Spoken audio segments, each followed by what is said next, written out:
es anticomunista y antiliberal. Sí, Las dos, fuertemente. digamos. ¿Y por qué? Porque el nacionalismo en última instancia es la expresión de la voluntad de una sociedad de constituir un Estado autónomo. Entonces, ninguna de las dos, digamos, grandes internacionales ideológicas, ni el liberalismo ni el marxismo, están dispuestas a respetar en lo práctico y concreto las identidades nacionales. Además, nuestro país, que muchas veces esto se olvida, nació amenazado. Nació después de 1806 y 1807, después de las invasiones inglesas, y además, como desgraciadamente ocurrió, los ingleses contaron con la colaboración de un conjunto de liberales rusonianos, Zarratea, Castelli, Vieites, Rodríguez Peña, que no solamente colaboraron con los ingleses, sino que inclusive lo ayudaron a escapar a Bereford de su prisión en la ciudad de Luján. Pero, digo, y la Argentina nació antibritánica, no porque tengamos con los ingleses una inquina especial desde el punto de vista cultural o racial o lo que fuere, sino porque nacimos amenazados y luego fuimos bloqueados en época de Rosas, ¿sí? Y atravesaron el Paraná pese a la resistencia de Obligado, y luego penetraron económicamente, o mejor dicho antes, con el préstamo de la Baring Brothers, y luego se apoderaron de los ferrocarriles, que por supuesto funcionaban mejor que ahora en la época de Kirchner, sin ninguna duda, ¿no? Los Kirchners hacen las cosas tan mal que uno casi hasta está tentado de querer que vuelvan los ingleses en esa materia. Pero lo que yo pienso es la instrumentación política de estos preceptos que son fuertes, consistentes. Y acá voy a esta otra parte de la pregunta.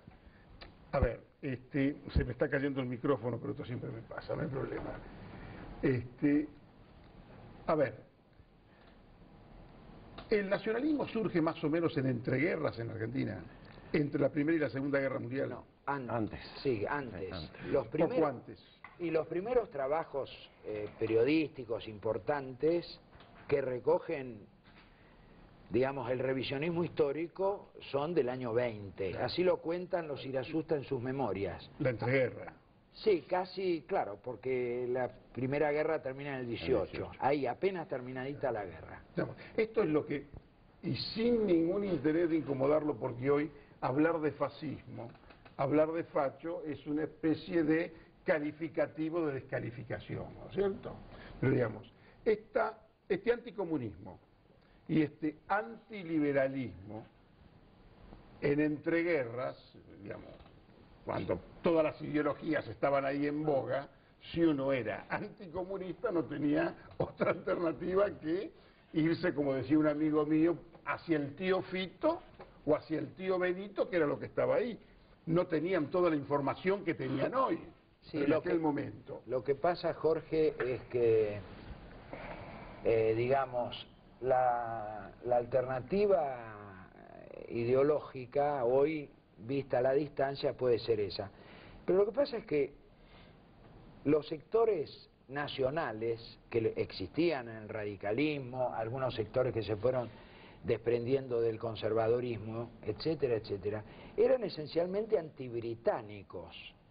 Y esa era, digamos, un poco si se quiere, la coartada, o el camino, o la excusa, para vincularse afectiva e ideológicamente con los movimientos nacionales de otros países. Ejemplo, Mussolini. Mussolini era un socialista, tenía la mecánica revolucionaria de los marxistas. Lo que pasa es que fue un hombre que superó la visión ideológica, materialista, dictatorial, en el sentido oculto que contenía el marxismo, y hizo personalmente una crítica muy importante de la Revolución Rusa e inventó otra cosa. Además hay un tema, mirándolo ahora, después de tantos años y de todo, y por supuesto del derrotado, que fue el Eje, pero ¿cómo hago yo comparaciones entre Mussolini y Stalin? ¿Por qué Stalin es bueno, donde hubo 100 millones de muertos, y Mussolini es malo? Claro. Es decir, yo me pongo en los hombres de la época, como bien decías vos, mirándolo de ese lado. Lo que representaba Franco en España, o Mussolini en Italia, que eran... Salazar en Portugal. Salazar en Portugal.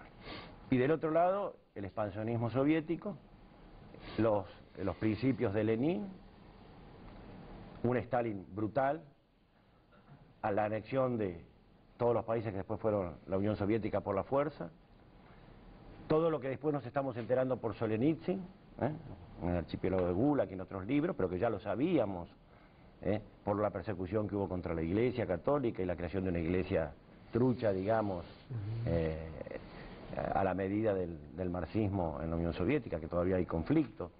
Es decir, todo eso mirado del lado de una Argentina hispana, de una Argentina católica, y bueno, muchos argentinos, no sé si simpatizaban o no simpatizaban con el movimiento que había en Europa, pero indudablemente no simpatizaban con el movimiento que había en la Unión Soviética. Eso. Ahora, les pregunto, este antibritanismo, digamos, ¿se traslada mecánicamente a un antiamericanismo, antinorteamericanismo, digamos?